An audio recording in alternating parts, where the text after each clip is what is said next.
అనంత పద్మనాభస్వామి సేవా సంస్థ ఆధ్వర్యంలో ఆ సంస్థ అధ్యక్షుడు గోపీబాబు గంధవరం గ్రామానికి చెందిన విల్లంకి సోములకు 10,000 రూపాయలు విలువైన వీల్ చైర్ను అందజేశారు. ఆ సమయంలో సోములకు ఉన్న వినికిడి లోపాన్ని గుర్తించిన గోపీబాబు త్వరలోనే వినికిడి యంత్రాన్ని కూడా ఇస్తానని హామీ ఇచ్చారు. గతంలో జరిగిన లారీ ప్రమాదంలో కొడుకు సన్యాసరావును కోల్పోయిన సోములను ఆదుకోవడం ఎంతో అవసరమన్నారు. ఈ కార్యక్రమంలో ఎంపీటీసీ రమణరాజు, నాయకులు స్వామినాయుడు, గణేష్, మండల టీడీపీ మాజీ అధ్యక్షుడు పుష్పాల రమణ మరియు స్థానికులు పాల్గొన్నారు.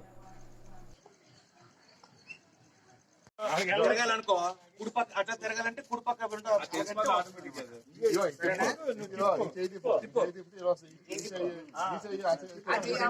అనాలి. రెండు అంటే ముందుకెళ్తారు. అది